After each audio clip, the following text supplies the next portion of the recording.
Hello, everybody. How are you doing? Hi, good afternoon. Happy Monday, happy bank holiday if you're in the UK. Yes, it is bank holiday. Hope everyone's had a wonderful weekend. Hope you've got some wonderful plans. What have you been up to? What have we not been up to? Yeah, so like we're coming into the end of the summer holidays, so just trying to, I guess, keep the kids happy and entertained. Yeah, Yeah, yeah, what yeah, have we yeah. done? Had a fun day at church. We had a fun day at church. Yeah, So it was really interesting because they had like bouncy castles, face painting, table tennis, snacks, yeah. all sorts of things. So that was fun. And then we went swimming. So Elsie loves a good swim. And then we welcomed Grandma who came to visit. So it's been really, really action packed. So, guys, let us know what you've been up to in the chat. But before we get into it, let's play the clip.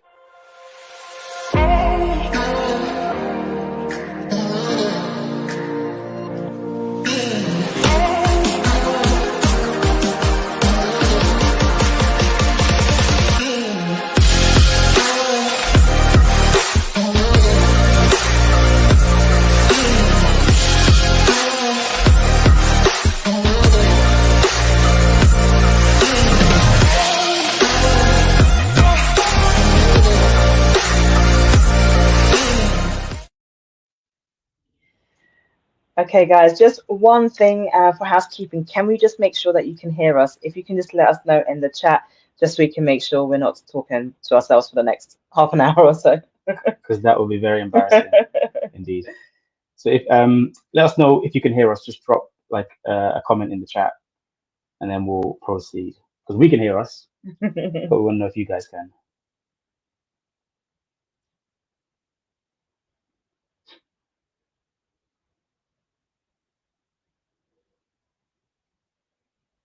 Fab. Thank you very much, Ayo. Thank you, guys. Awesome. Okay, so how is everybody doing today? Guys, if you are basically, we're going to do a scale from 1 to 10 in terms of how, uh, what's the word? Is it exciting or is it tired? Right? That your weekend has been and your summer has been in general. We're parents, and I think a lot of us watching today are parents. Give us a scale on 1 to 10 on how exciting your summer has been. Let's call it exciting. 1 to 10.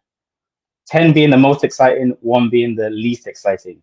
Well, Charlene's just said she's got 2 weeks off, so yeah, 2 weeks off from the kids, so that's very exciting. That's a big 10. That's a big 10 right there. Enjoy that time, Charlene. That's really we're very excited for you. Yeah, not jealous at all. Okay, cool. So we are gonna get into this presentation. So just bear with us 1 second, and we're gonna share our screen. Oh, okay. Charlene said a 9.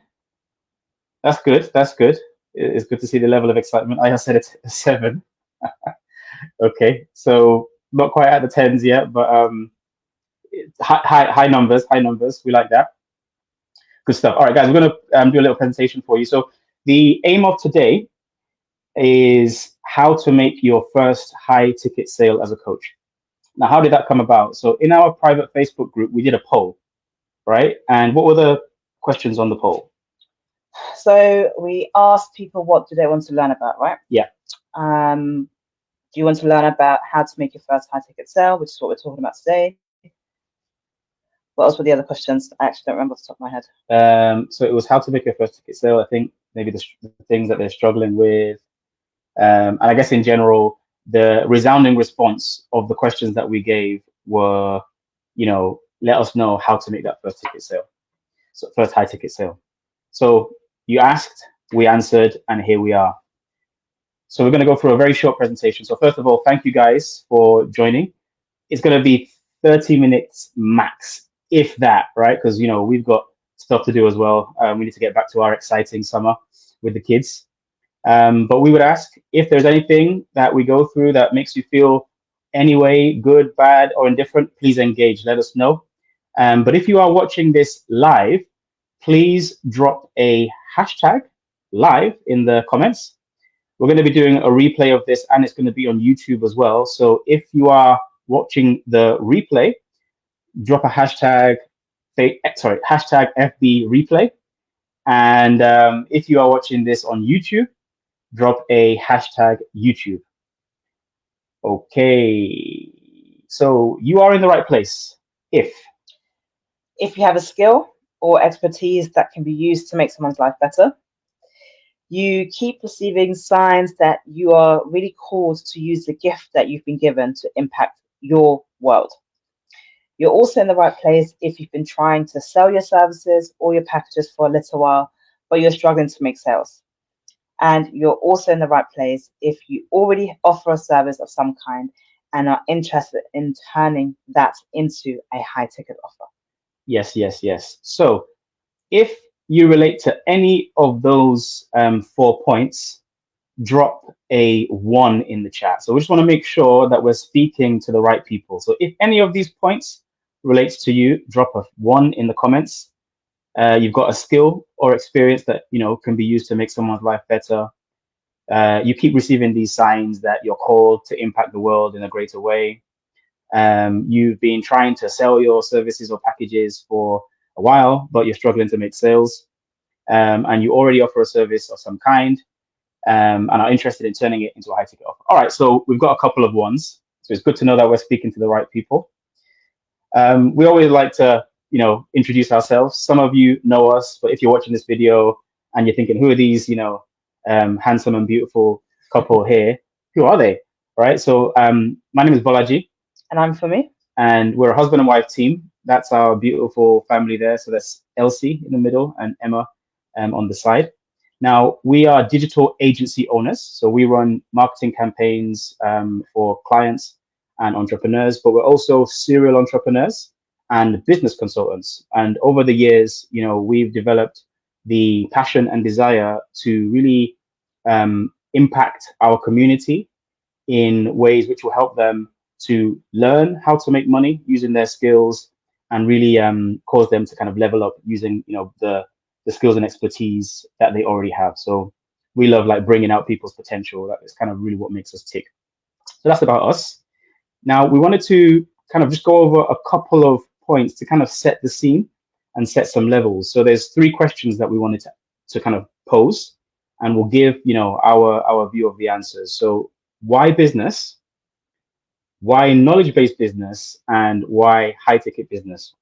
Now, the effect may have been lost because we haven't got the animation where we can show the answers. So the answers are kind of in yellow, but I'm gonna explain what those one-liners really mean. So why business? Now, as a family, we are firm proponents or firm believers in the need for multiple streams of income. And I think this will be something that resonates with a lot of us now, right? So the economy is in a state where, prices are going up. If ever there was a time when, people needed to be more in control of their income and their livelihood, now is the time. And we know that there are many ways to make money, many ways to make an income. And we would encourage you to, pursue as many of them as you can. But one of them, which we firmly believe in, is business. Now, business can be one of your streams of income or many of your streams of income, right? And then why knowledge-based business? So there is an area of business that we refer to as knowledge-based, which is really where you as a person can leverage your skills and experience in exchange for money, right? So you can sell your skills and experience in exchange for money. But what that really does is it actually turns yourself into an asset. So one of the things that we help our clients to do, and we've done ourselves, is create digital products from your knowledge and experience to turn yourself into an asset, right? So case in point, we run coaching programs and we've created packages and courses, and we've got a couple of courses currently out right now that is making us money while we're not even doing anything because it's sitting on a virtual shelf somewhere and people are purchasing it. So we've effectively turned ourselves into an asset in that regard, and we're helping our clients to do the same. And then why high ticket, right? So high ticket is, you'll find that in this arena of marketing and things like that. There are some terminologies that people use. Another one is funnels, which we like to demystify all of the jargons. But really, high ticket is essentially, selling your service for more money than you would have ordinarily done by packaging it a certain way. But it amounts to you making more money from that service for the same effort that you would have put in, or even less effort. So high ticket, so in this order, business, knowledge-based business, and high ticket, this is a game changer that we encourage everybody to consider. Okay, so if you can read the questions or the statements on the screen, it'd be really good to know if any of you have ever thought these. So things that we hear a lot is, no one's going to pay me because I'm unknown. Or no one's going to pay me for information that can be found on Google. No one in their right mind will ever pay me that much, right? So these are some of the things that we know that we've, thought of many years back, but that also we see that new people in the space, in the coaching, consulting space, are thinking and saying out loud, because to them, this phenomenon of high ticket is just, it's a complete misnomer. And so these are the kind of statements that they have. So if anybody can relate to any of these statements, if you found yourself, saying these things, thinking these things, or something like these phrases, I want you to be honest, right? And drop a 2 in the chat. So if you've ever thought to yourself, no one's gonna pay me because they don't know me, or no one is gonna pay me for information where they can just get it on Google, or no one in their right mind would ever pay me that much. Be honest, guys. Have you ever thought any of these thoughts? If so, please drop a 2 in the chat. Yeah? Yeah, Charlene's already shared that she's definitely thought those things. Yeah. Okay, cool. And we have to, right? So, but we want to dispel that.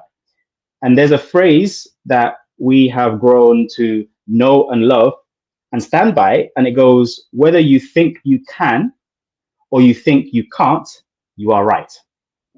What does that mean to you, babe?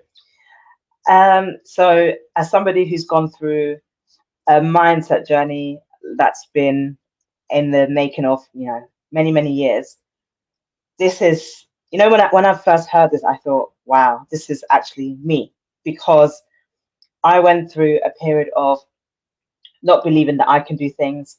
And those things that we just showed you, those statements, that was me literally saying all of those things. I would say those things almost verbatim. And I was right, because I was reinforcing my limiting beliefs, right? So I would say those things, and therefore I didn't do the actions that I needed to do to actually get the result that I wanted. And so I was just reinforcing those limiting beliefs, and therefore I was right in thinking those negative and limiting thoughts.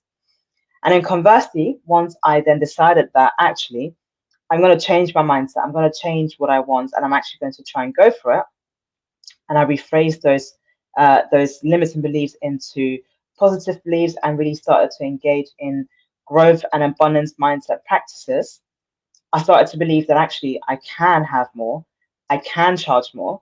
And then all of a sudden I started to take action that then allowed me to have more and be more. So that's what that means to me. Definitely. And you just kind of pick out some of the things that Funmi was saying. We're going to go into this 3 words, right? Be, do, and have.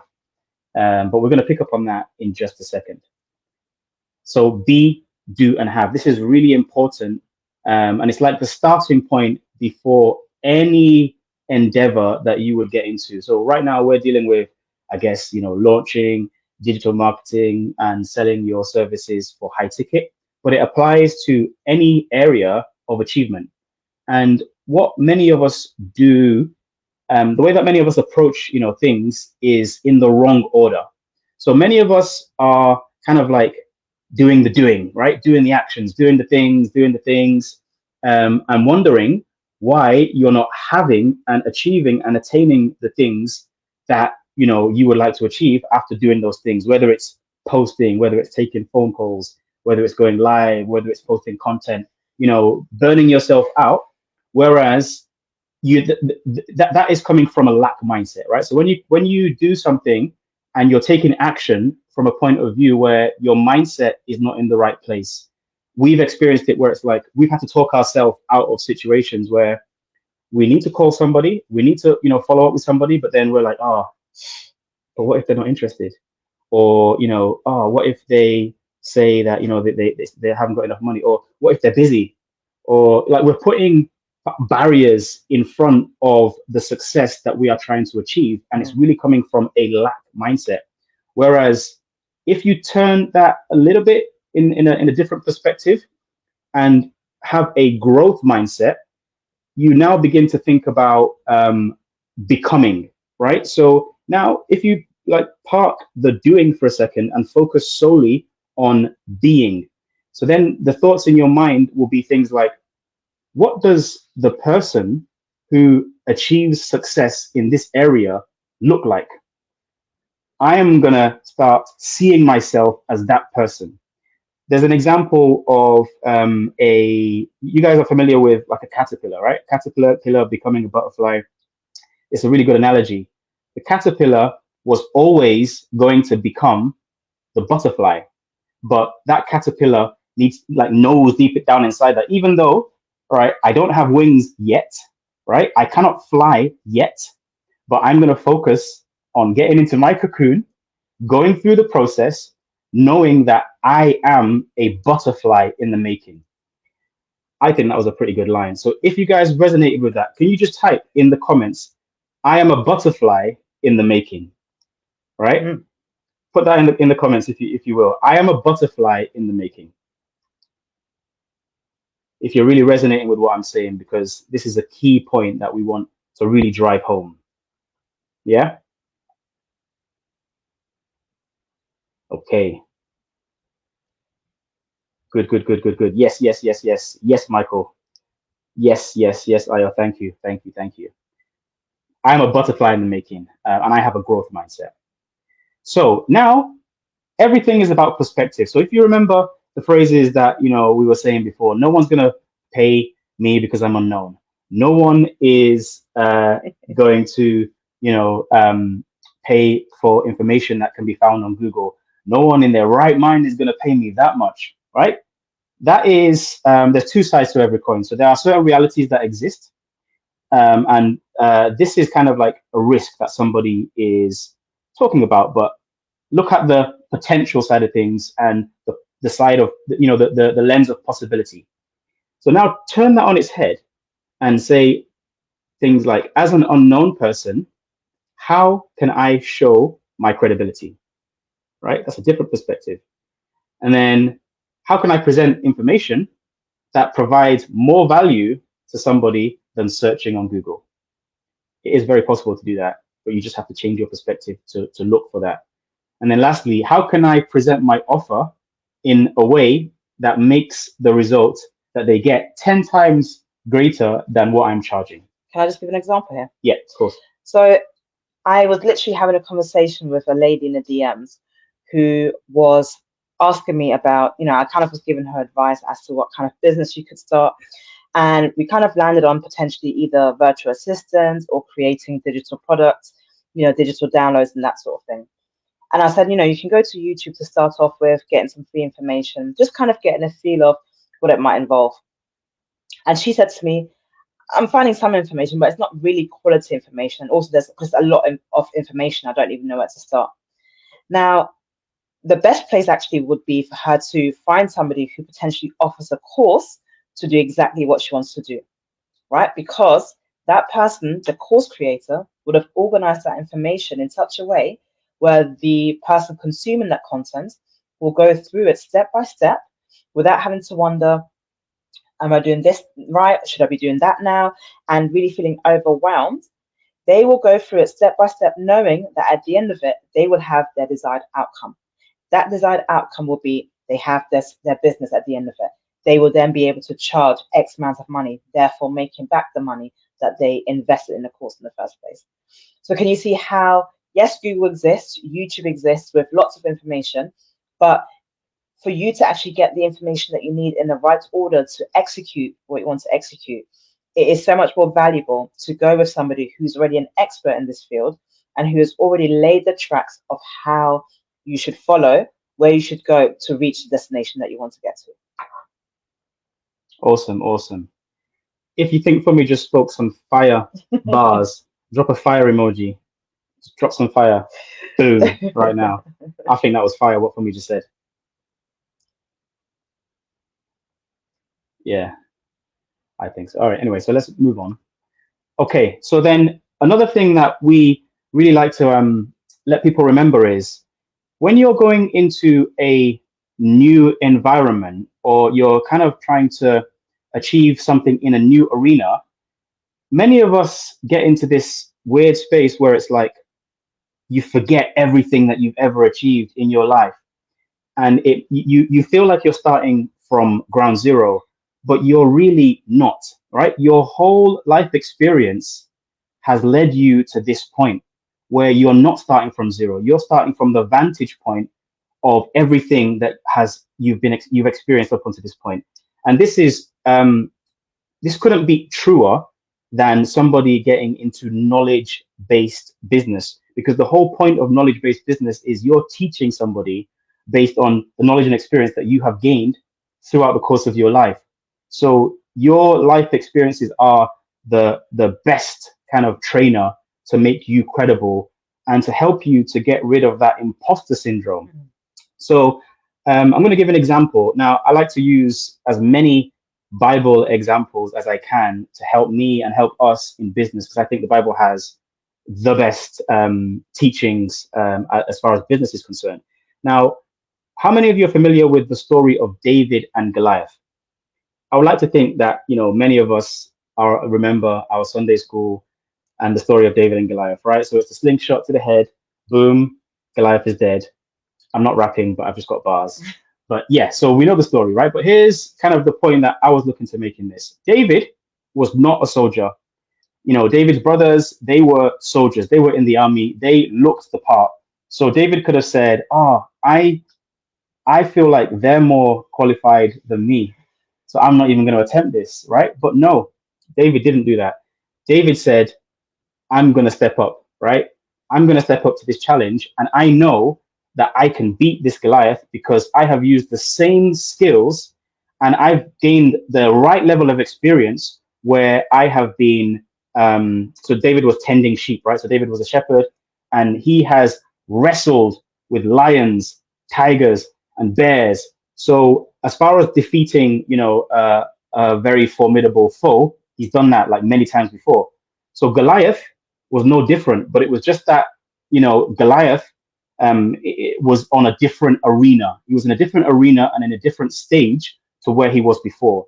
So I guess what I'm saying here is don't neglect any of your life's experience, right? Because this is the thing that makes you uniquely qualified to step out into this new arena that you're called to be. If that resonates, drop a 3 in the chat, right? And if that resonates even further, let me know by saying, "I've got my slingshot. I'm ready to use my slingshot." Your slingshot is that thing that you have cultivated over your life's experience that you can use to conquer your Goliath. Yeah? Okay. Cool. All right. So moving on. So now we're going to get into detail, right? So this was the preamble. It was the entree. Now we're going to get into the meat and drink of how do I actually make my first high ticket sale.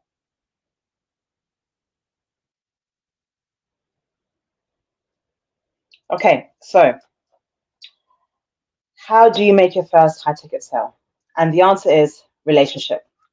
So I'm going to give you an example. So we are about to celebrate our 10-year wedding anniversary. Yay. Which is great, which is fantastic. We've gotten to know each other very, very well over the last 12 years that we've been together.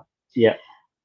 But how we see the whole high ticket sales industry, like anything where you are offering a service, you have to build a relationship. So when we started dating, our first conversation wasn't, "Hey, do you want to get married and have 3 kids?" Right? Our first conversation was 3 kids? 2, 3, 4, 5. Right? Our first conversations were getting to know each other. What do you like? What do you dislike? What kind of movies do you watch? Like building rapport, building relationship, and just getting to know one another, right? And then you start to talk about more things that are in your personal interest, I suppose, trying to move the relationship on a little bit further so that you can kind of get to the end game, the end zone, whatever it is that you're trying to get to. But it's got to be a gradual building of relationship, building of trust, and really getting to know each other. So it's the same kind of thing that you want to apply when it comes to making your first high ticket sale. And so this diagram, which we'll talk you through, really helps to facilitate that building of a relationship with your audience and your prospective clients. So we're going to talk through each of the yellow things to really explain to you how you can use those individual elements to build a relationship with your audience so that they do what we call, or they enter this phase where they know, like, and trust you, to the point where they want to work with you because you have really built up that credibility and you've built that relationship with them as well. So what you can see here is what we like to call that customer journey, right? So the customers or potential customers will go through a journey with you, and you have to intentionally create that journey for them that leads them from where you are unknown to them, where they don't know who you are, what you do, to the point where they are raving fans and they want to buy what you have to offer because you have presented yourself in such a way that shows them that you are truly the expert that can help them to achieve the result that they want. Yeah. So what you're looking at here, like Funmi said, we called it the customer journey or the prospect journey. Now, sorry, I've just seen in the chat, Charlene said, I've got my slingshot. Yes, Charlene. Go, Charlene. Has anybody heard of the term funnel before? If you've heard the word funnel before, just drop me a 4 in the chat. Just want to see if you've heard that word before.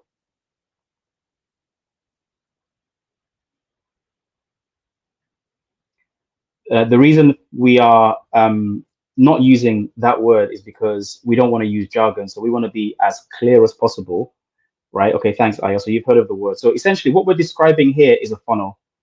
But many people who have heard the term funnel, it's been said to them by like marketing gurus and people who are trying to make themselves look smart by using buzzwords. But essentially, what we are trying to express here is a funnel or a prospect journey is just a way of developing a relationship in a step-by-step process and aiming to get to like a culminating part of that relationship, which in this context is the high ticket sale, but it's the steps, along the way. And the beauty of this is your prospect journey or your funnel is different depending on yourself and depending on, your situation. So everybody has a specific funnel that they can use for any high ticket offer. There's no one size fits all, but the aim is to take people systematically through a relationship cultivating and building experience.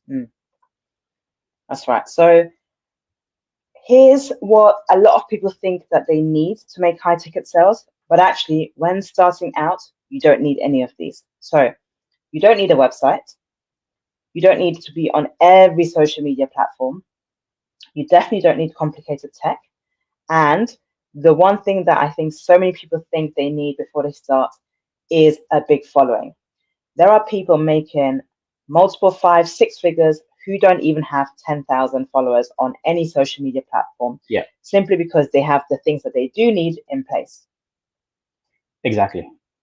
So what you do need as paramount is a clear offer.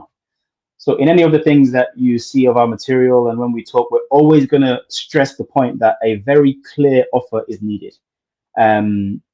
If somebody does not have clarity on how you can help them solve their problem, then it is almost impossible for you to make a sale. And you can kind of get yourself into this frustration where it's like, I have the solution of your problem, but the person that you want to deliver that solution to has no idea whatsoever. And it's not because of them, it's because you have not been clear in articulating your offer. So your offer is one of the most important parts of your funnel, of your prospect journey, of your go-to-market strategy. Okay, so once you have that, then instead of having a full-blown website, you need some sort of online presence. Contrary to having multiple social media platforms, you need at least one social media platform, and you have to really think about, like, if I have crafted my offer in a particular way, I know that my service is going to be specially targeted towards these type of people, right? So I've defined my niche and my dream customer profile. I need to think about to myself, where are those people congregating? So what is the platform that those people are congregating in droves? And that should determine what social media platform you start with.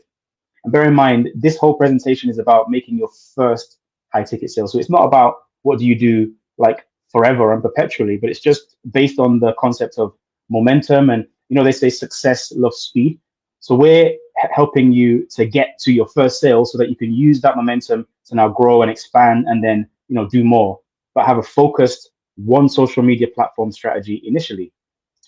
And then an intentional prospect pathway. So what we mean by that is that diagram that we just showed you. Be very aware and intentional about the steps that you're taking your prospects through, right?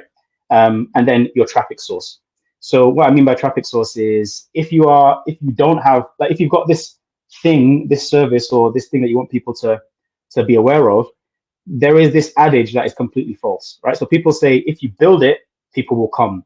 It could not be further from the truth, because if you build it and there is no traffic source towards it, like if I have a shop, right, that let's say we're selling, I don't know, jerk chicken, and I put that in the middle of the desert, the best shop ever, it's got all of the trimmings, it looked great, we've got a steel band playing in the middle of the desert. How many people do you think is going to buy from me? No, I don't even need to wait for the comments. Not many, right? Not many at all. So think about it in that sense. Okay, so then offer creation. Okay, so what you need to create your offer, you need a very targeted niche, so know exactly who you're speaking to. You need to be very, very, very clear on the transformation and your value proposition. So you have to know what is the transformation that you're giving them, what is the pain that you're taking them away from, and what is the desire that they have that you want to take them towards. And then you need to also make sure that that transformation is measurable and quantifiable, i.e., if you're a career coach, if somebody is now making 20K, how are you helping them to make like 40K, 50K? It has to be such that your prospect can say, my life has improved 10 times because I've worked with you. Yeah, it's got to be tangible. People need to be very clear about a tangible result. Generalism is one of your worst enemies in this business of sales. Okay, so content strategy. All right, so when it comes to your content strategy, we're talking again about making your first few high ticket sales. You need to identify warm traffic sources. So what do we mean by that? People who are already a little bit warmed up to you, they might know you in some capacity or know of you. So we're talking friends, family, friends of friends, friends of family, special interest groups like, specific Facebook groups. And you want to identify the people who are most likely to buy. So what do we mean by that? Anybody can think of maybe 5 to 10 people in their phone book that could be suitable for whatever you have to offer. So once you've done that, craft a message that you can send to them and add another 5 and 10 people onto that list who can be your advocates, so they can send the message to other people because they might know somebody, right? So again, it's that kind of getting over that limiting belief that you can't ask people in your own network to try and help you promote your offer.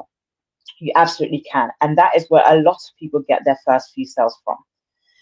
Then you want to create content that follows this ADA framework, and that is content that attracts, content that's interesting, content that shows your clients that you can really meet their desire, and content that calls for action. and you want to make sure that your content is varied, right? So you want to have a variety of personal life, you want to have a variety of testimonials, of ways that you deliver your program, just making sure that it continues to be interesting and engaging for your audience. Exactly. And with that AIDA framework, so attraction, interest, desire, and action, one just point I wanted to quickly make on that is, if you remember this diagram, right? So the whole point is every kind of piece of content, every interaction should be aimed at moving the relationship one step further. So in the action that you cause somebody to take, or that you invoke somebody to take, the call to action, make it something that just moves the needle one step further. Don't try and like sell your high ticket offer on your first piece of content. Be aware of all the time, always be aware of where your prospect is in this journey. Are they at the offer one stage, offer two stage, or offer three? And make your call to action, accordingly. Mm. So, yep, that was content strategy. We're moving along quickly. We know we've gone a little bit over the half hour, but I hope you're enjoying. Please bear with us. So, lead magnet. Okay, so a lead magnet is in your dating journey with your prospects. Should we have a coffee? Should we go to the movies?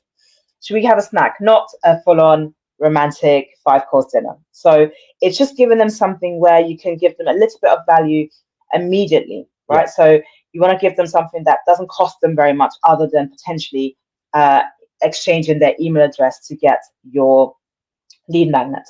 Now, your lead magnet, as the term implies, is you want to attract people who are likely to become long-term customers of yours, because your lead magnet solves a problem that your prospect has. A small problem that you can solve immediately for them to see, oh, this person knows what they're talking about. Yep. And that can include things like webinars, masterclasses, free downloads like ebooks or templates, checklists, trackers, private Facebook groups, or even offering free calls like a strategy call, discovery call, or something that gives your prospect immediate value. Definitely. I'm going to tell a quick story about this. Is it going to be quick though? It's going to be very quick, very quick. The general thing here is, there's a word that I want you guys to really get, and it's empathy. So empathy means that you are thinking more about the other person rather than yourself. So instead of thinking, oh, I think this is a really cool thing, this is really excellent, this is really great, think more about, oh, what would my prospect like? Because then it causes you to kind of get out of be less self-involved and more thinking about what does your customer or your potential customer want, or the person that you're trying to build that relationship with. So the story I'm going to tell, we're in wedding season. We're in 10-year anniversary season. We're going to be 10 years. And I wanted to tell a quick story about when we were first in that courting phase. So I was doing my, research on Funmi, and I got to learn that she liked strawberries, right? So I got to know that she liked strawberries. So we went on a date, and I remember it very well. I think we went to Chicago Rib House. This was when Funmi was eating meat. She is now not eating meat because she's a pescatarian, but we'll forgive her anyway. And when we went to Chicago Rib Shack, I ordered I think it was a tray of strawberries, right? I ordered strawberries. No, I think I had a dessert and I asked for extra. No, it came with strawberries, and I said, "Oh, I really love strawberries." Right. And then you asked them, "Can we have more strawberries?" Can we have more strawberries? Can we have more strawberries? And at that point, if I would have asked for me to marry her, I am pretty sure that she would have said yes at that point. Really? I had won her heart, because I'm joking, but you get the idea. Basically, look for something that that will be very important to your prospect. All right, cool. So now we're going into nurturing. So we briefly mentioned this factor called the know, like, and trust factor, right? So throughout this journey, so you can see that the arrow moves from left to right. We want to nurture our audience by building that know, like, and trust factor. So what does that mean? We want to post content, whether it's via emails or via our social media platform, that gives us social proof, that shares things like success stories, that shares your values, that shares more about you, just so you can really allow your virtual audience to get to know you, right? So if you think about how do you build relationships with anybody in person, build your relationships the same way online. So it's all about nurturing people to really get them to move along that journey, to get them to that point where they're saying, right, I want to know more about what you have to offer. Yep. Okay, so then moving on to initial sales. So now your relationship has grown, you guys have been on a few dates, you're thinking, okay, actually, I think this person, they know enough about me now. And conversely, that person's thinking, yeah, I've been watching that person for a while. They've been saying a lot of things that resonate with me. It seems like we have a lot of things in common. They think a lot like me, and I really, really want to know more about what they have to say. So they might be thinking, okay, I'm going to reach out to that person. So as your relationship has grown, it's now the time for you to present your offer. Do you want to be my boyfriend? Do you want to be my girlfriend? And in this case, it's making that offer of what you have to give. That's a product that you want to sell. Yeah. So making sure that when you present that offer, you don't just want to say, hey, I've got this course, why don't you buy it? That's not how you go about it. You want to show them after, again, having an exchange. So what tends to happen with these things is that people will actually reach out to you, right? And when you then have that conversation where you're able to present your offer to them, you want to come at it from an angle where you are showing them the benefit of your offer, right? Again, thinking about their point of view, not yours, because all they care about at this point is still them. So you want to really show the benefits of your offer, and you want to focus on what they're going to get out of it. You want to make sure that you risk mitigate it, i.e., if we don't get your results in 90 days, we'll continue to work for free. If we don't get your results in 6 months, you get your money back, whatever it is that applies to you. But you also want to apply some urgency and FOMO. What does that mean? If you have a course that you're running or a group program and you only have 6 spaces, you want to make sure that you say you only have 6 spaces and registration closed on this date. Or if you sign up now, this is still at a beta price, for example, it's only £600 right now, but it's going to double. Once I've worked with 3 clients, it's going to go to £1,200. So things like that create that urgency where people think, oh, I do need to get on this now because I don't want to miss out. Yep. Exactly. Oh, sorry. Okay, so as I mentioned, these conversations tend to happen in the DM. So how we've phrased it is that sales are made through calls, whether it's on the phone or Zoom, but the calls are booked in the DMs. So people will tend to send you messages to really find out a little bit more about what you have to offer. And when that happens, again, remember, you're speaking to a human being, right? You're speaking to somebody, so you have to treat them that way. So be genuinely curious and interested in what they have to say, right? You want to move the conversation along towards the goal of booking that call. But in that, you want to make sure that you're nurturing that relationship that you've already started and really ask them questions, as many questions as you can, to get to know them a lot more. So you're showing genuine interest, but you're also informing yourself as to, is this person right for my program? How will I approach the sales conversation when we end up having it? Because again, it's got to be focused on what is in it for them. And that you can only really do once you get to know that prospect. Yep. So then when you are on that call, you really want to make sure that you are in charge, right? That means starting that conversation off by telling them what to expect on the call. So you're going to ask them a series of questions, and then you're going to ask them for permission and say, once we've gone through a series of questions, then, I'd like to present you with what I have to offer and see if we are a good fit for each other. Throughout the call, you really want to practice active listening. So it's super important that your prospect does more talking than you. So that means you ask them questions, you take notes of their answers, because you want to use that in your mirroring. So that means when you are presenting them back with the offer, but also with what you've understood of their problem, you really want to emphasize that you have understood what their pain points are at this point, and actually almost stress that this is not serving them and that you have the solution to that problem, and really hone in on why it's also not serving them anymore. Then you present them with your offer as the solution. So again, we've talked about the benefits. How are the features of your program beneficial to the problems that your prospect has? So really it will take some practice, but be really intentional on focusing on how your solution solves the problems that your prospect has explained to you that they have. Yeah, and one quick thing I wanted to say on mirroring. I mean, all of these points are important, but mirroring is so key because if you've listened properly and you've taken notes, so you get to a point where you can now use their words to describe how your solution can solve their problem, but you won't be able to do that if you haven't listened. And there's a way in which you can be communicating how your solution, is beneficial, but you're saying it in your words. If you learn what their words are and then repeat their words back to them, it sounds much more beneficial than if you're just using your own words. So that's just a hack.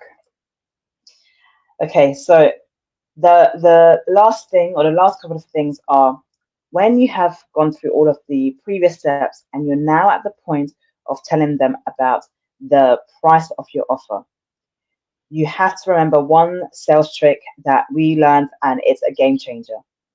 You don't call it a cost, you call it an investment, right? Because if you think about the connotations of those two words, cost usually means, oh, this is an effort, this is going to be something that might be a burden to me, or we all know that the word cost just has negative connotations. Whereas if we think of it as an investment, we think of, oh, this is going to help me better myself, this is going to help me grow, this is something that's going to benefit me. So that is just a slight change in how you present something can make a huge difference to somebody's mindset because of how they've heard what you said. And then lastly, as you close off the call, so let's say the person says, oh, I've got to think about it, I've got to speak to my partner, whatever it might be. You want to make sure that you create some sort of urgency, but not false urgency, true urgency. So that can be something like a bonus, like a fast action bonus to say, okay, absolutely fine. Just to let you know, this is the investment, but I have a fast action bonus that if you come on in the next 48 hours, I'm going to reduce the price by X amount of money. So really thinking about, okay, what is the way that you can create urgency? And then lastly, make sure that you schedule a follow-up as well. So you don't just want to leave the conversation hanging. You want to make sure that you have scheduled a follow-up with them as well. Yeah, pretty much all sales are made in the follow-up. Okay, so guys, we whistled through. Sorry we took a little bit longer, well, quite a bit longer than half an hour, but if you guys have gotten any value from this presentation, could you drop us a 5 in the chat? We want to know that, we're hitting you at the right level. Has this been valuable? Drop a 5 in the chat. And yeah, and if you have any questions at all, also drop them in the chat. Obviously we'll go through the comments, and feel free to send us a DM as well if you want to chat more. And then lastly, if you want a copy of this presentation, then just comment PDF and then we'll send you that through. Okay, awesome. So thanks, guys. Before we thank you so much for the 5s. Thank you so much for the PDF. Does anybody have any questions? So we've gone through, it's like a whistle-stop tour of some of the concepts. Was there any particular point that you thought, I didn't quite get that, or I don't agree with that, or can you clarify that? Want to leave a few minutes to give you the opportunity to ask a question to see if we can kind of cover that. But thanks for all the comments. We're seeing the 5s, we're seeing the PDFs. We're going to send that all to you. And if there are no questions, then that will be fine. Okay. No questions at this point. No questions at this point. So on that note, guys, we wanted to say a massive, massive, massive thank you for hanging with us on a bank holiday. We appreciate it. And whatever you're doing for the rest of the day, I hope you enjoy it. And yeah, we'll see you on the next one.